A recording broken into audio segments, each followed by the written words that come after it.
Hello பிரைஸ்லாம் கர்த்தராகிய இயேசு கிறிஸ்துவின் நாமத்தினால உங்கள் ஒவ்வொருவரையும் இந்த இயேசுவிற்காருடைய இந்த பைபிள் மெடிடேஷன் இந்த வீடியோவுக்கு உங்களை எல்லாரையும் வாழ்க்கையை வைக்கிறேன். நீங்கள் எல்லாருமே நல்லா இருப்பீங்க அப்படின்னு சொல்லிட்டு கர்த்தர்களை நான் விசுவாசிக்கிறேன். நம்ம இன்றைக்கி நான் போன வாரத்துலேயே நம்ம எக்ஸடஸ் முடிச்சிட்டோம், யாத்திராகமத்தை தியானித்து முடிச்சாச்சு. இன்னைக்கு இந்த திருப்பி என்ன புது புக்கில் நம்ம எடுத்து தியானிக்க போகிறோம் அப்படின்னு பார்த்தீங்கன்னா லேவியராகமம் அந்த புக் ஆஃப் லெவிட்டிகஸ் அதுதான் என்ன பண்ண போகிறோம், தியானிக்க போகிறோம். இப்போ லேவியராகமும் நம்ம டைம் வேஸ்ட் பண்ணாமல் நம்ம தியானிக்கலாம். முதல்ல லேவியராகமும் 1ஆவது அதிகாரத்தில் என்னென்ன கண்டென்ட்ஸ் இருக்குது அப்படின்றது முதல்ல பார்க்கலாம். ஆண்டர் இப்போ ஆசிரியப்பு குளத்தெலாம் கட்டி முடிச்சாச்சு, இதெல்லாத்தையும் ஒழுங்காக வச்சாச்சு. இப்போ என்ன பிரமாணங்களை கொடுக்குறாரு அப்படின்னா எப்படி நீங்கள் பலியிடணும் அப்படின்னு சொல்கிறார். இப்போ இஸ்ரவேல் பொறுத்தவரைக்கிட்ட நீங்கள் சொல்ல வேண்டியது என்ன அப்படின்னு சொல்லிட்டு மோசேயா கிட்ட கதை சொல்கிறாரு. என்னென்னா இப்போ நீ கர்த்தருக்கு பலி செலுத்தணும் அப்படின்னு நினச்சிங்கன்னா மாட்டு மந்தையிலையோ இல்லை ஆட்டு மந்தையிலையோ என்ன பண்ணணும், ஒரு மிருகத்தை எடுத்துக்கணும். அது எப்படிப்பட்ட மிருகமாக இருக்கணும் அப்படின்னா பழுதற்றதாக இருக்கணும் அப்படி சொல்கிறாரு. அது மாத்திரம் இல்லாமல் ஆரோனுடைய குமாரரும் ஆரோன்னு என்ன பண்ணணும், அந்த மாதிரி பலியிடணும் அப்படின்ற விஷயத்தை கற்று சொல்கிறாரு. சர்வாங்க தகனுடைய துண்டுகளாக வெட்டணும் அப்படின்ற விஷயத்தையும் அன்று என்ன பண்ணுறாரு சொல்கிறாரு. இது போக என்ன அன்று பேசுகிறார் அப்படின்னா ஒருவேளை செம்மறியாட்டு மந்தையில் உள்ள ஆடுகளாவது வெள்ளாட்டு மந்தையில் உள்ள ஆடுகளாவது எடுக்கப்பட்ட சர்வாங்க தகனம் அப்படின்னா 10 லட்சம் ஒரு கடாவே கொண்டு வரணும் அப்படின்னு சொல்கிறாரு. அது மாத்திரம் குடல் என்ன பண்ணணும், அதுக்கப்புறம் எதை சந்தை வெட்டணும் இப்படின்னு சொல்லிட்டு எதை தகனிக்கணும், எதை சுட்டரிக்கணும் இப்படி சொல்லி அன்று என்ன பண்ணுறாரு சொல்கிறார். ஒருவேளை நீங்கள் பறவைகளில் காட்டுப்புறாலையை அதை நீங்கள் பலியிட்டுன்னா அதன் தலையை கிள்ளி பலிபீடத்தில் தகனிச்சு அது ரத்தத்தை பலிபீடத்தின் பக்கத்தில் சிந்த விட்டு இப்படியாக ஆண்டவர் எப்படி பலியிடணும் அந்த பலியிடுற ப்ராசஸை கற்று சொல்கிறார். இப்போ நம்ம இது தியானிக்க போகிறோம். பலினா நம்ம என்ன எடுப்போம், இப்போ உள்ள புதிய ஏற்பாடு காலங்களில் இயேசு கிறிஸ்து வந்த பிறகு பலிங்கிறது என்னது, இயேசு கிறிஸ்து நமக்காக பலியானனால நம்ம ஆண்டுக்கு என்ன பண்ணிடுறோம், ஸ்தோத்திர பலியிடுறோம். இப்போ ஆண்டு சொல்ல ஒரு பழுதற்ற ஆட்டுக்குட்டியை தான் ஆடை தான் பலியிடணும்னு சொல்கிறேன். அப்போ என்ன அர்த்தம், இப்போ நம்ம எப்படி பழுதற்ற நம்ம பலியிடலை, இப்போ நம்ம முதல்களில் ஸ்தோத்திர பலி தான் நம்ம செலுத்துகிறோம். இப்போ இது எப்படி பழுதற்றதாக கொடுக்கலாம் அப்படின்னா ஒரு பழுதும் இல்லாமல் மனசில் எந்த வஞ்சகத்தோடு இருமார்ப்பாவோ சூன்யகார ஜபம் பண்ணாமல் உண்மையாக மனசை திறந்து முழு மனதோடு முழு ஆத்மாவோடு நம்ம என்ன பண்ணணுமா ஜெபிக்கிறது அப்படின்னா பழுதற்றது. நம்ம பழுதற்ற பாவம் பண்ணாமல் இருந்து ஜெபம் பண்ணணும் அப்படின்னு இல்லை. பாவம் பண்ணுறது இப்போ நான் பெரிய பெரிய பாவங்களை சொல்ல வரல. இப்போ நம்ம திடீர்னு என்ன பண்ணுறோம், சொந்தக்காரங்கள கசப்பு வருது, வரதான் செய்யுது, ஃப்ரெண்ட்ஸ் மேலே வருது. இப்போ இதெல்லாம் பாவம் தானே ஆண்டு பார்வையில். அப்போ என்ன சொல்ல வர ஆண்டு அப்படின்னா பழுதற்றது அப்படின்னா முழு இதயத்தோடு முழு ஆத்மாவோடு முழு பலத்தோடு என்ன பண்ணுறது, தேவனை தேடுவது, முழு இதயத்தோடு நம்ம என்ன பண்ணுறது தேடுறது பழுதற்ற ஒரு பலி. இப்போது அது மாத்திரம் இல்லாமல் ஆண்டு சொல்கிற அந்த ஆட்டுக்குட்டி என்ன பண்ணணும், கொல்லணும் அப்படின்னு சொல்கிறோம். இப்போ நம்ம பார்க்க போகிறது என்னென்னா எதை அப்போ நம்ம இப்போ இன்றைய காலத்தில் இன்றைய ஜபத்தில் நம்ம அப்போ எதை கொல்லணும் அப்படின்னு கேட்டிங்கன்னா உங்கள் பாவத்தை, நம்ம செஞ்ச பாவத்தை, ஜென்ம பாவங்களை, சுயத்தை, இது எல்லாத்தையும் என்ன பண்ணணுமா ஆண்டு சொல்ல கொல்லணும் அப்படின்னு சொல்கிறார். ஏன் அப்படின்னா இந்த ஜபம் பண்ணும்போது நீங்கள் ஏசப்பா என் பாவத்தை நான் கொள்கிறேன், என்னோடய சுய ஜென்மங்கள் அழியட்டும், என்னுடைய மாம்ச சுயம் ஜென்ம பாவங்கள் இதெல்லாம் அழிஞ்சு போகட்டும் அப்படின்னு சொல்லி நம்ம ஜெபிக்கணும். அதான் அதில் குறிப்பிடப்பட்டிருக்கு. அதாவது அந்த ஆட்டை கொள்வது அப்படின்னா அந்த ஆட்டு மேலே என்ன பண்ணுவாங்க, இந்த பாவத்தை சுமத்தி அதை கொள்வாங்க, அப்படி தானே. அப்போ அதை போல் இப்போ நாமளும் என்ன நினைக்கிறாங்க, நம்ம பாவங்களை நம்ம ஆட்டு மேலே சம்மந்த வேண்டாம், என்ன பண்ணுவோம், ஏசப்பா உங்கள் ரத்தம் எனக்கு கழுவட்டும் அப்படின்னு சொல்லி நம்ம என்ன பண்ணுறது, கொள்ளுகிறேன் இயேசுவின் நாமத்தை சிலுவையில் அறையிறேன் அந்த பாவத்தை, இல்லை இயேசுவின் நாமத்தினால அந்த ஜென்ம பாவத்தை சிலுவையில் அறையிறேன் அப்படின்னு சொல்லி நம்ம என்ன பண்ணணும், ஜெபிக்கணும். இப்போ என்னென்னா இயேசு கிறிஸ்துவும் கூட தன்னுடைய தன்னையே முழுமையாக ஆண்டவர் என்ன பண்ணார் அப்படின்னா நொறுக்க அடிக்க சித்தம் கொண்டார், அப்படி தானே. அப்போனா என்ன அர்த்தம் அப்படின்னா இப்போ நாமளும் கூட நம்மளை முழுசாக ஆவி ஆத்மா சரீரம், அதாவது ஜென்ம பாவங்கள், அதுக்கப்புறம் பார்த்திங்கன்னா சுயங்கள், ஜென்ம பாவங்கள் சுயங்கள், இது எல்லாவற்றையும் நொறுக்க அடிக்க என்ன பண்ண முழுமையாக ஒப்பு கொடுக்கணும். 2வது காரியம் நம்ம உயிரை ஏசப்பாக்காக அர்ப்பணிக்கணும். அதாவது வாழ்வது அவருக்கு அர்ப்பணிக்கிறதுல என்னது, அவருக்காக கடைசி வரைக்கும் வாழ்கிற ஒரு சரிங்களா. அப்போ இதெல்லாம் நம்ம நம்ம ஜெப நேரத்தில் இது எல்லாமே நம்ம செய்யணும். நம்மளே அப்படி ஒப்பு கொடுக்குறதா இருக்கட்டும், உயிரை ஏசப்பா உமக்காக கடைசி வரைக்கும் உன்னை செய்கிறவளை நம்ம ஆச்சு அப்படின்னு சொல்கிறதா இருக்கட்டும். 2வது சுயங்கள், அப்புறம் வந்து ஜென்ம சுவாபம். இது 2 விஷயத்தையுமே சிலுவையில் அறையிறேன். இயேசு கிறிஸ்து எல்லாவற்றையும் தான் அவர் துறந்த மகிமையை துறந்து நமக்காக என்ன பண்ணார், பலியானார். அப்படி தானே? அப்போ அவர் வந்து நொறுக்க சித்த பிதா வந்து என்ன பண்ணாரா, இயேசு கிறிஸ்து நொறுக்க சித்தம் கொண்டார் அப்படின்னு சொல்லி எழுதப்படுது. அதுக்கு ஏசப்பாவை என்ன பண்ணியிருக்காரு, ஒப்பு கொடுத்துருக்கு. இப்போ நாமளும் கூட என்ன பண்ணணும் அப்படின்னா, இது எல்லாமே இப்போ சுயங்களாக இருக்கட்டும், மாம்சங்களாக இருக்கட்டும், இதெல்லாம் நொறுங்கணும். நம்ம வந்து ஒரு நாள் ஜெபிச்சு விடக்கூடாது, ஒவ்வொரு நாளும் சொல்லணும். ஏன்னா அப்போ தான் மேக்ஸிமமாவது நம்ம சுயம் வந்து என்ன பண்ணாது, ஈடுபடாது. தேவ சத்தத்தை கேட்கணும் அப்படின்ற ஞாபகமோ சிந்தையோ அப்போ தான் வரும். அதுக்கப்புறம் வந்து இப்போ சுயங்கள் வேறு என்ன சொல்லலாம், திடீர்னு யாராவது நம்மளை ஏதாட்டும் நம்ம செய்யாத தப்பை செஞ்சுட்டோம்னு சொன்னால் கூட நமக்கு ரத்த சூடாகி என்ன போயிடுவோம், பேசிடுவோம். டக்குன்னு சுயம் வெளிப்பட்டு என்ன நீங்கள் அப்படின்னு கோவம் வந்துடும். அப்படி தானே? அப்போ அந்த மாதிரி சூழ்நிலையில் கூட சுயங்கள் வெளியே வரக்கூடாது அப்படின்னா ஒவ்வொரு நாளும் ஏசப்பா கிட்ட ஒப்பு கொடுங்க. இது என்னால் முடியாது, எனக்கு நீங்கள் உதவி செய்யுங்க ஏசப்பா அப்படின்னு சொல்லி நம்மளே என்ன பண்ண ஒப்பு கொடுக்கணும் தேவன் விரும்புகிறோம். இதுதான் அதிகாரத்துமான நம்ம பார்க்குற ஒரு விஷயம். இதுக்கப்புறம் நம்ம 2வது அதிகாரத்தில் நம்ம பார்க்க போகிற விஷயம் என்னன்னு பார்த்தீங்கன்னா, என்ன கதை அப்படின்றது தியானிப்போம். இதில் வந்து போஜன பலியை வந்து நீ எப்படி செலுத்தணும் அப்படின்னு சொல்லிட்டு ஆண்டு சொல்கிறாரு. அது நீங்கள் போஜன பலி செலுத்தும் போது என்ன பண்ணுவோம், ஒரு மெல்லிய மாவில் அதில் எண்ணெயை வார்த்து தூப வர்க்கத்தெல்லாம் சேர்த்து அதை தான் என்ன பண்ணணும் பலியிடணும். இப்போ ஆரோனுடைய பையன் என்ன பண்ணணும் அப்படின்னா, அதை ஞாபகக்குரிய என்ன பண்ணணுமா, அந்த அந்த மாவு அதுக்கப்புறம் பார்த்தீங்கன்னா தூப வர்க்கத்தோட சேர்த்து எல்லாத்தையும் எடுத்து ஞாபகக்குரிய என்ன பண்ணணும், தகனிக்கணும். அதுதான் சுகந்த வாசனையான பலி அப்படின்னு சொல்கிறாரு. ஒருவேளை நீங்கள் பொரிக்கான செடியில் சமைச்சதாக இருந்தால் என்ன பண்ணணும், இல்லைன்னா வந்து பார்த்திங்கன்னா அடுப்பில் பாகம் பண்ணப்பட்டதாக இருந்தால் என்ன பண்ணணும் அப்படின்னு சொல்லிட்டு அந்த வரமுறையில் சொல்கிறாரு. அதுக்கடுத்து என்ன சொல்கிறாருன்னு பார்த்தீங்கன்னா, நீங்கள் உங்கள் வீட்டில் உள்ள முதற் கனிகள் நீங்கள் என்ன பண்ணணும், காணிக்கையாக கத்திர கொண்டு வரணும். ஆனால் என்ன பண்ணக்கூடாது, பலி அதெல்லாம் தகனிக்க வேண்டாம் அப்படின்னு சொல்கிறாரு. அப்படின்னு சொல்லிட்டு இதுதான் இந்த விஷயம் சொல்கிறாரு. அதுக்கப்புறம் நீங்கள் படைக்கிறது எந்த பூஜை பலியாக இருந்தாலும் உப்பினால் சாரமாக்கப்படுவதாக அப்படின்னு சொல்லிட்டு ஆண்டவர் நன்றி சொல்கிறார். இதில் நம்ம பார்க்க போகிறோம் என்ன தியானிக்க போகிறோம் பார்த்தீங்கன்னா, என்ன சொல்கிறாரு, உங்கள் வீட்டில் விளைஞ்ச உங்கள் வீட்டில் உள்ள முதல் கனிகளை என்ன பண்ண காணிக்கையாக கொண்டு வா அப்படின்னு சொல்லி ஆண்டு சொல்கிறார். நமக்கு கிடைக்கிற எதுவானாலும் சரி. ஒரு சின்ன எக்ஸாம்பிள் சொல்கிறேன். என்னென்னு பார்த்தீங்கன்னா, ஒரு வாழை மரம் இருந்துச்சு. அந்த வாழை மரத்தை வந்து பார்த்திங்கன்னா இந்த சின்ன பிள்ளைலாம் என்ன பண்ணிட்டு டியூஷன் பிள்ளைங்க அதை வந்து அந்த பெண்ணை வச்சு குத்தி அது அந்த வாழை கொலை போட்டதே என்னாச்சு, நாசமாகிடுச்சு. அதனால அது வந்து அவ்வளோக்குள்ளே நாங்கள் சர்ச்சில் போய் கொடுக்குற அளவுக்கு அப்படி இல்லை. அதனால நாங்கள் என்ன பண்ணோம் அப்படின்னா, அது பொருத்தனை பண்ணியிருந்தோம். ஆனால் சரின்னு சொல்லிட்டு நாங்கள் என்ன பண்ணியிருந்தோம், ரூபாவா அதுக்கு பதிலாக நம்ம கொடுத்துட்டோம். அதுக்கப்புறம் 2வது ஒரு வாழத்தை இப்போ ரீசெண்டாக வந்து ஒருத்தங்க வந்து தந்தாங்க, வச்சோம். அதே போல் வளர்ந்துட்டு நல்லா பெருசாக வளர்ந்துச்சு தேச பக்கம் மேலே. அது என்ன பண்ணிச்சு பார்த்திங்கன்னா, கொலை போட்டுச்சு. கொலை போட்ட பிறகு எனக்குள்ளே ஒரு எண்ணம் வந்துச்சு, சரி நம்ம ஃபஸ்ட்டு தான் கொடுத்துட்டோம், ஆனால் அந்த வாழைப்பழத்தை நாங்கள் தான் சாப்பிட்டோம். ஆனால் எங்களுக்குள்ளே எனக்குள்ளே ஒரு எண்ணம் என்னென்னா, சரி அந்த வாழைப்பழத்தை நான் ஏசப்பா கொடுத்துட்டோம்ல, இது நம்மளே சாப்பிட்டு போவோம், நம்ம யாருக்கு கொடுப்போம், சொந்தக்காரங்களுக்கு கொடுப்போம், ப்ளஸ் காணிக்க கொடுக்க வேண்டாம் அப்படின்ற மாதிரி நான் நினச்சேன். இது நினச்சிட்டேன். கொஞ்ச நாட்கள் என்ன ஆயிடுச்சுன்னு பார்த்தீங்கன்னா, வாழைக்கொலை இருக்குது தானே, அதில் வந்து வாழைப்பூ இருக்குல்ல, அந்த வாழைப்பூவை நம்ம பறித்தாதான் அது வந்து மிச்சதெல்லாம் வந்து பழமாக மாறும் போல். நாங்கள் அந்த இதை பறிக்கணுன்றது எங்களுக்கு தெரியல. சில இடங்களுக்கு தன்னால் விடுமா, இப்போ எங்களுக்கு அதை பறிக்கணும், உள்ளனா நம்ம பறிக்கணும் அப்படின்ற விஷயத்த எங்களுக்கு அந்த ஐடியாவே இல்லாதனால அதனால விட்டுட்டோம். அதனால குட்டி அந்த அந்த வாழைப்பழம் இருக்குல்ல, அது காய் வந்து பழமாக மாறுறதுக்கு விடாதபடி தடுத்துட்டு இருந்துருக்கும் போல். அதுக்கப்புறம் தான் எங்கள் சொந்தக்காரங்க ஒருத்தவங்க சொல்லி அதுக்கப்புறம் தான் பறித்த பிறகு அதுக்கப்புறம் எனக்கு ஐயோ நம்ம தான் 2-3 நாளைக்கு நினச்சோம், இந்த மாதிரி இது வந்து நம்மளே சாப்பிட்றணும், நம்ம சொந்தக்காரங்களாம் கொடுத்து நம்மளே சாப்பிட்றணும் அப்படின்னு நினச்சோமே, அதனால தான் இப்படி ஆகிட்டோம் அப்படின்னு சொல்லிட்டு பயமாக இருந்துச்சு. அதுக்கப்புறம் ஏசப்பாக்கிட்டையும் கேட்டேன், ஏசப்பா நம்ம மன்னிச்சிருங்க அப்படின்னு சொல்லி மன்னிப்பு கேட்டாச்சு வைங்க.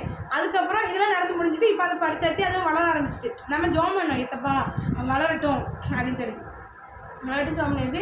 ஜோம் பண்ண பிறகு ஆண்டவர் ஒரு நாள் சொல்கிறாரு, இந்த அதிகாரத்தை வாசிட்டு இருக்கோமோ ஆண்டு சொன்னார், இப்போ உங்கள் வீட்டில் அந்த வாழைப்பழ போட்டுருக்குல, அந்த வாழைப்பழத்தை வந்து தேவனுக்கு ஒரு முதல் காணிக்கை தரணும் அப்படின்னு சொன்னார். ஒன்று ஐயோ ஏசப்பா மன்னிச்சிருங்க, நான் அன்றைக்கி அப்படி நினச்சல, அந்த விஷயத்த எனக்கு ஞாபகம் வந்துச்சு. நம்ம இந்த வசனத்து மூலமாக பேசினார். அப்போ சரி அப்படின்னு சொல்லிட்டு இப்போ நம்ம பண்ண தப்பு அப்படின்னு தான் உணர்ந்துக்கிட்டேன். அப்போ ஆண்டு என்ன சொல்கிறாருன்னா, உங்களுக்கு கிடைக்கிறதில்ல, பர்சனலாக உங்களுக்கு கிடைக்கிறதில்ல, நமக்கு நமக்கு கிடைக்கிறதுல நம்ம என்ன பண்ணணும் அப்படின்னா நம்ம காணிக்கை செலுத்தணும். இப்போ எப்படின்னா, இப்போ எனக்கு எங்கள் சொந்தக்காரங்கள தூரத்து சொந்தக்காரங்க என்ன பண்ணுவாங்கன்னா, பார்க்க வந்தாங்க அப்படின்னா ரூபா கொடுப்பாங்க. அப்போ என்ன பண்ணணும், எனக்கு கிடச்ச பர்சனல் ரூபா அப்படி தானே, அந்த ரூபாயில் நான் 100,000 வாங்குவேன். உங்களுக்கு புரியுதா? அதில் ஒரு பங்கு, அதில் 10ல் ஒரு பங்கை நான் என்ன பண்ணணும் எடுத்து ஆண்டருக்கு கொடுக்குறேன். இதை தேவன் என்ன பண்ணுறாரு விரும்புகிறார். உங்கள் வீட்டில் விளைஞ்சது மட்டும் இல்லாமல் நமக்கு பர்சனலாக கிடைக்கிற காரியங்களில் நம்ம என்ன பண்ணணும், ஆண்டருக்கு ஒரு பங்கு கொடுக்கணும் அப்படின்னு சொல்லி தேவன் விரும்புகிறார். இந்த அதிகாரத்து மூலமாக நம்ம என்ன பண்ணுறோம், இப்படியாக நம்மளும் ஆண்டவருக்கு என்ன பண்ணணும், இந்த மாதிரி பலிகளையும் இதே ஆண்டவர் பலியாக தான் அங்கீகரிக்கிறார். பொறுத்தனையாக பலியாக இதை அங்கீகரிக்கிறார். சரிங்களா? அப்போ இந்த மாதிரியான காரியங்களை ஒருவேளை நீங்கள் வந்து வஞ்ச புத்தியோடு நம்மளை அறியாமலே நமக்கு வந்து செயல்படும். இல்லைங்களா? நம்ம ஆண்டோட மன்னிப்பு கேட்டு ஏசப்பா நான் ஒப்பு கொடுக்குறேன் கொடுக்குறேன் அப்படின்னு சொல்லி கொடுங்க. ஓகே, இப்போ அதுக்கு அடுத்த அதிகாரத்தில் என்ன கண்டென்ட்னு பார்க்கலாம்.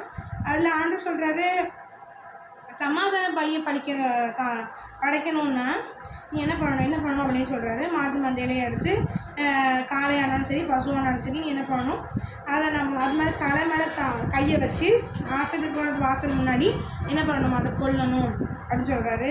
அதை ஆறுனுடைய பசங்க என்ன பண்ணணும் அப்படின்னா அந்த ரத்தத்தை எடுத்து பலிபீடத்தை சுற்றியும் தெளிக்கணும். அதுக்கப்புறம் என்ன பண்ணணும் அப்படின்னா அந்த கூடல என்ன பண்ணணும் அப்படின்னு சொல்லிட்டு ஆண்டவர் என்ன பண்ணுறாரு சொல்கிறார். இப்போ ஆண்டவர் சொல்கிறாரு, ஒருவேளை நீ ஆட்டுக்குட்டியை வந்து பலியை கொடுக்கணும் அப்படின்னா அதை என்ன செய்யணும், அது அதே ப்ராசஸ் தான். அது மேலே தலை மேலே கையை வைக்கணும், அதை பலியிடணும், அதுக்கப்புறம் ரத்தத்தை தொளிக்கணும், அதுக்கப்புறம் எதில் தகனிக்கணும் அப்படின்னு ஆண்டவர் சொல்கிறாரு. இதுக்கப்புறம் வந்து இதுதான் இந்த அதிகாரம். அப்போ லேவியர் ஆகமத்தில் 3வது அதிகாரத்தை பொறுத்தவரை என்னென்ன பலியை செலுத்தணும்னு சொல்லி. இப்போ இது மூலமாக நம்ம என்ன பார்க்குறோம்னா, நான் ஏற்கனவே சொன்னேன், அன்றைய காலத்தில் ஆடு மாடு பலியிடுறதுக்கு பதிலாக இப்போ நம்ம என்ன பண்ணுறோம், இயேசு கிறிஸ்து பலியானால நம்ம உதடுகளே கன்னியாக சோத்திர பலி நம்ம செலுத்துகிறோம். இப்போ பாருங்கள், அன்றைய காலத்தில் என்ன இருக்குது, ஆசாரியன் தான் என்ன பண்ணணும், அந்த பலிபீடத்தை பலியிடணும். அப்படி தானே? ஆசாரியன் தான் அந்த அந்த அதிகாரம் பெற்றவன், அதுக்கு தகுதியானவன் அப்படின்னு சொல்லி கர்த்தர் வந்து நியமிச்சிருக்காரு. இப்போ அதே போல் இப்போ வந்து நம்ம எனக்கு இயேசு கிறிஸ்து பூமிக்கு வந்ததுன்னு மட்டும் நம்ம எல்லாருக்குமே அந்த உரிமை இருக்குது. நம்ம எல்லாருமே ஆசாரியராகலாம். வெளிப்படுத்துதலில் கூட எழுதப்பட்டிருக்கோம், இயேசு கிறிஸ்துவின் ரத்தத்தினால நம்ம ராஜாக்களும் ஆசாரியர்களாக இருக்கோம்னு சொல்லிட்டு. அப்போ அவர் விளக்கரியமாக வாங்கின இடத்துல நமக்கு இப்போ நம்ம ஆண்டவரை பிதாவை நம்ம இயேசு கிறிஸ்து மூலமாக நம்ம என்ன பண்ணுறோம், அவரோட பிதாவோட பேச முடியுது இயேசு கிறிஸ்து மூலமாக. இல்லை இப்போ நம்ம எப்படி ஜெபிக்கிறோம், இயேசுவின் நாமத்தில் ஜெபிக்கிறோம், ஜீவன் உள்ள நல்ல பிதாவே அப்படி தான் ஜெபிக்கிறோம். அப்போ இயேசுவின் நாமத்தை கொண்டு இயேசுவின் மூலமாக நம்மக்கிட்டேயே நம்ம டேரெக்டாக பிதாவோட ஒரு கான்டாக்டுக்கு வர முடியுது. அப்படி தானே? இதுக்கு முன்னாடி காலத்தில் எப்படி ஏசு பிதா குமார் பஸ் டேரக்டாக கான்டாக்ட் வர முடியாது. யார் நியமிக்கப்பட்ட ஆசாரியன் தான் என்ன பண்ணணும், எவன் பாவம் பண்ணானோ அவனுக்கு பலி செலுத்தணும், எவன் தேவனுக்கு பலின்னு நினைக்கிறானோ அவனுக்காக அந்த ஆசாரியன் தான் பலி செலுத்தணும். இன்றைக்கி இப்போ அப்படி இல்லை. இப்போ நமக்கு எந்த அங்கீகாரமும் அவசியம் இல்லை. இயேசு கிறிஸ்துவ ரட்சகராக ஏற்றுக்கொண்டு ரட்சிக்கப்பட்டு பட்டாலே போதும், நமக்கான அங்கீகாரம் நம்ம ஒரு ஆசாரியன் அப்படிங்கிறதுக்கான அங்கீகாரம் கிடைக்கிது. இப்போ நம்ம யாருக்கிட்டையுமே நம்ம இந்த மாதிரி நான் தப்பு பண்ணிட்டேன், எனக்கு பாவம் மன்னிப்பு வேணும் அப்படி நம்ம டேரெக்டாக அவர்கிட்ட பேச முடியுது. அப்படி தானே? அப்போ நமக்காக ஆண்டு என்ன பண்ணியிருக்காரு, அதை நமக்கு தந்துருக்கிறாரு. ஆனால் இன்றைக்கி நம்ம அதை வந்து ஏற்றுக்கொள்கிற மாதிரி அசட்டை தான் நம்ம பண்ணுறோம். எப்படி ஒன்று ஊழியத்துக்கு முன்னாடிலாம் ஸ்பெசிஃபிக்கான ஆட்களை தான் ஆசாரியனாக கற்று தெரிஞ்சுக்கிட்டு இருக்காரு. அப்போல்லாம் இருந்துச்சு ஜனங்கள் என்ன பண்ணியிருப்பாங்க, நம்மளால் தேவனுக்கு பலியிட முடியலையே அப்படின்னு ஏங்கிப்பாங்க. ஆனால் இப்போ நீங்கள் எல்லாருமே ஊழியம் செய்யலாம், எல்லாருக்குமே இந்த அதிகாரம் இருக்குது அப்படி சொன்னால் கூட நமக்கு என்ன தோணுது, ஐயோ ஊழியமா மோசமானது, ஊழியமா அப்படி, ஊழியமா இப்படி அப்படி தான் நம்ம என்ன பண்ணுறோம் சொல்கிறோம். அதனால் இப்போ நம்ம தேவன் பாவான்னு கூப்பிட்டாலும் கூட நமக்கு மனசு வர மாட்டேங்குது. அப்படி இல்லாமல் தேவன் கொடுத்த கிருபையை, தேவன் கொடுத்த இரக்கத்தை அசட்டை பண்ணாமல் அவர் வந்து தன்னை நொறுக்கி தான் இதை நமக்கு வாங்கி கொடுத்துருக்காரு. அப்படி தானே?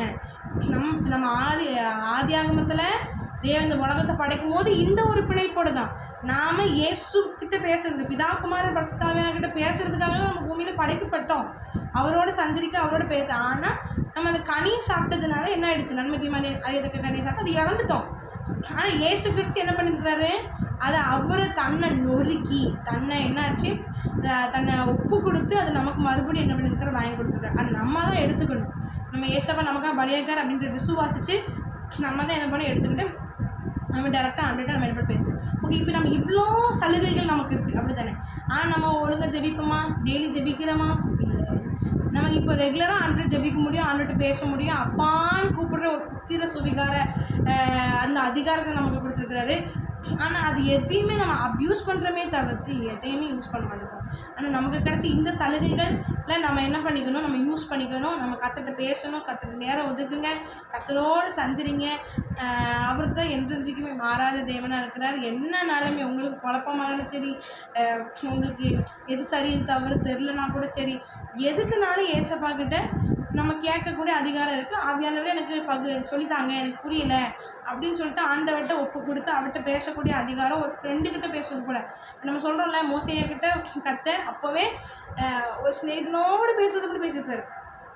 இப்போ நமக்கும் அந்த ரைட்ஸ் இருக்குது. ஏசப்பாக்கிட்ட ஒரு ஃப்ரெண்டோடு பேசுறது போல் நம்ம எல்லா சீக்ரெட்ஸையும் அவர்கிட்ட ஷேர் பண்ணுறதுக்கான அதிகாரம் நமக்கு இருக்குது. அப்போ நாம் என்ன பண்ணணும், ஏசப்பாக்கிட்ட என்ன காரியம்னாலும் ஒரு டிரான்ஸ்பரண்ட் ஹார்ட்டோடு நம்ம என்ன பண்ணணும், அது சொல்லணும். உங்களுக்கு குழப்பமானாலும் சரி, எதுனாலும் ஆனோட ஹெல்ப் கேளுங்க, அது நினச்சி உங்களுக்கு ஹெல்ப் பண்ணுவார். ஓகே, இதனால நம்ம என்ன பண்ணிக்கிட்டோம், நம்ம கிடச்ச கிருபையை நம்ம என்ன பண்ணக்கூடாது, வேஸ்ட் பண்ணக்கூடாது, அதை அப்யூஸ் பண்ணக்கூடாது, அது பயன்படுத்திக்கணும். ஓகே, இதுக்கப்புறம் இது 3வது அதிகாரம். 4வது அதிகாரத்தில் என்ன போடப்பட்டிருக்கு அப்படின்றது பார்க்கலாம். 4வது அதிகாரத்தில் கண்டு என்னென்னா, இப்பவும் ஆண்டு மோசே என்ன சொல்கிறார் அப்படின்னா, ஒருவேளை இஸ்ரேல் புத்திரர்கள் யாராவது ஒருத்தங்க வந்து அறியாமையினால் தப்பு பண்ணிட்டாங்க அப்படின்னா அவனுக்கு என்ன பண்ணணும் அப்படின்னா, அப்போ வந்து இந்த அபிஷேகம் பண்ணப்பட்ட ஆசாரியன் வந்து என்ன பண்ணணும் அப்படின்னா, குற்றத்துக்கு உட்பட்டவனை காக என்ன பண்ணணும், ஒரு பழுதற்ற ஒரு இளங்கஞ்சன் என்ன பண்ணணுமா, பலியிடணுமா. அதுவும் அதே போல தான். எப்படி அந்த பாவம் பண்ணவன் என்ன பண்ணணுமா, இளங்காலை மேலே தன் இளங்காலையோட தலை மேலே கை வைக்கணும். கை வச்சது மட்டும் இல்லாமல் அபிஷேகப்பட்ட ஆசாரியன் என்ன பண்ணணும், அந்த காளையோட கொன்னுட்டு சந்நிதியில் கொல்லணும். அதுக்கப்புறம் அது ரத்தத்தை எடுத்து என்ன பண்ணணுமா, பார்த்திங்கன்னா ஆசாரிப்பு கூடத்தில் கொண்டு வந்து விரலில் ரத்தத்தை தோய்த்து பரிசுத்த ஸ்தலத்துக்கு திரைக்கு எதிர இருக்கக்கூடிய கர்த்தருடைய சந்நிதியில் 7 தரம் தெளிக்கணும். அப்போ தூப பீடத்தில் இருக்கக்கூடிய கொம்புகள் அதை பூசணும் அப்படின்னு சொல்லி சொல்கிறார். சரிங்களா? அது மாத்திரம் இல்லாமல் ஆண்டவர் என்ன சொல்கிறாரு, இதுதான் இந்த இதில் போடப்பட்டிருக்கும்.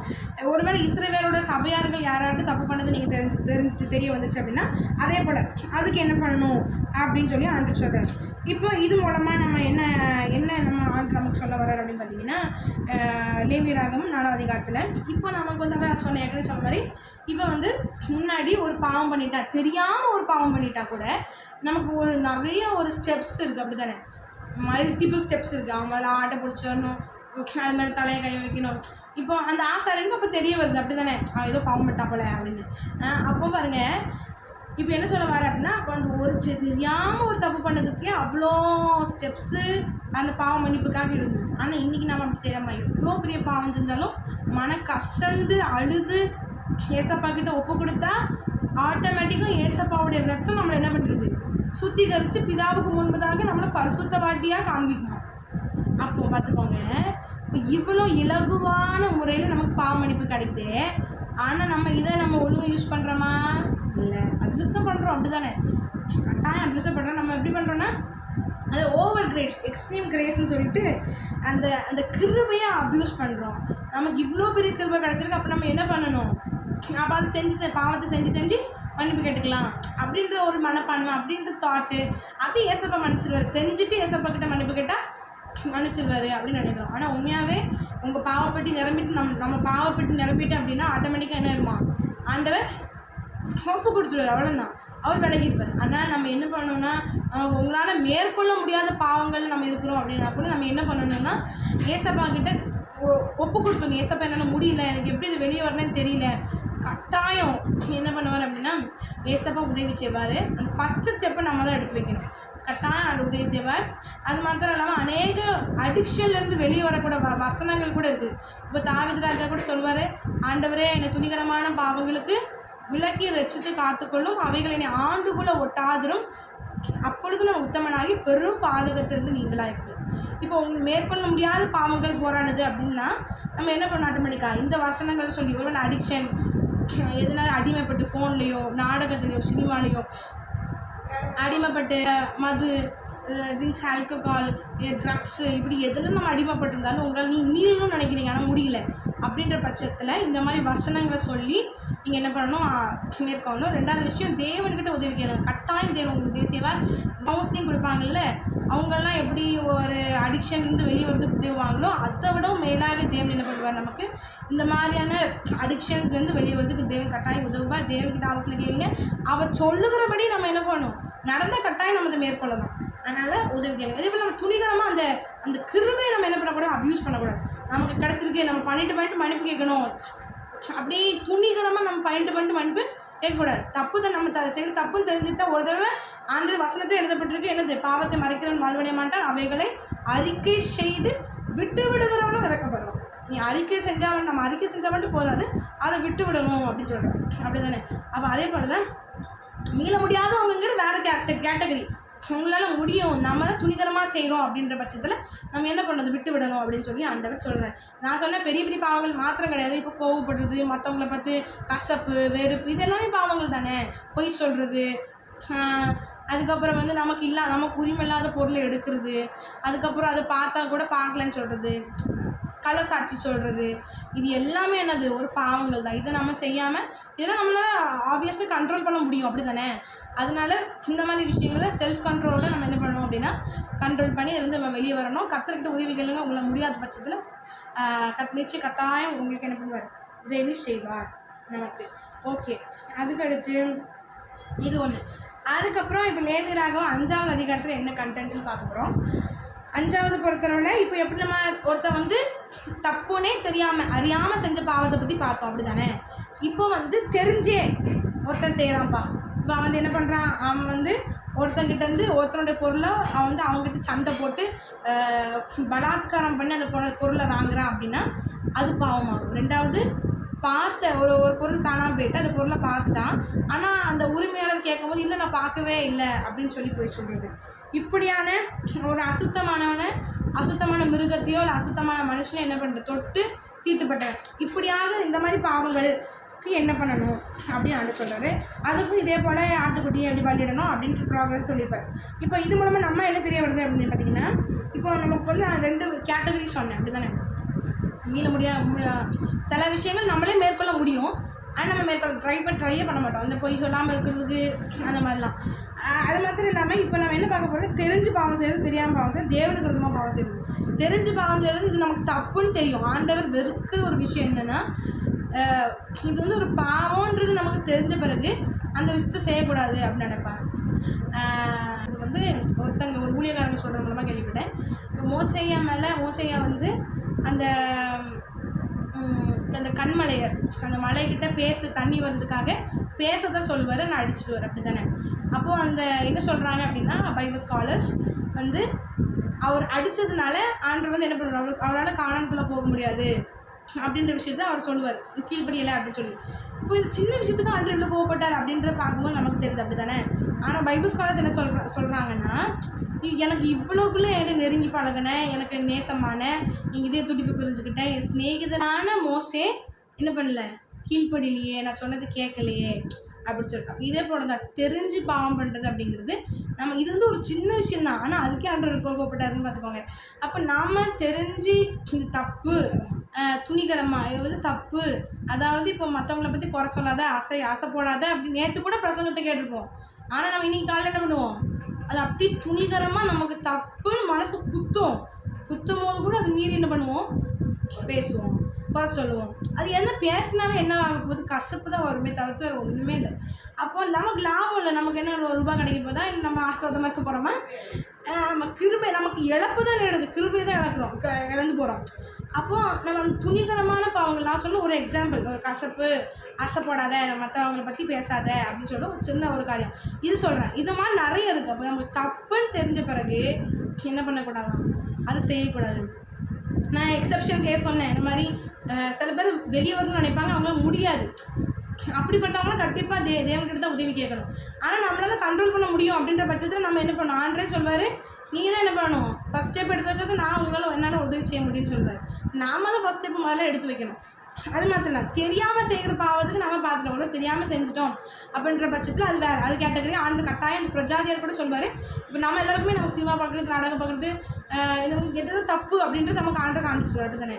பிரஜாதியாருக்கோ அப்படி இல்லை, ஆனால் அவங்களுக்கு கற்று என்ன பண்ணுவார், பண்ணிப்பார். அதாவது தெரியாது, அவங்களுக்கு தெரியாமல் செய்கிறாங்க, நம்ம தெரிஞ்சு கூட அநேக கிறிஸ்தவர்களாக இருந்து நம்ம செய்கிறது உண்டு.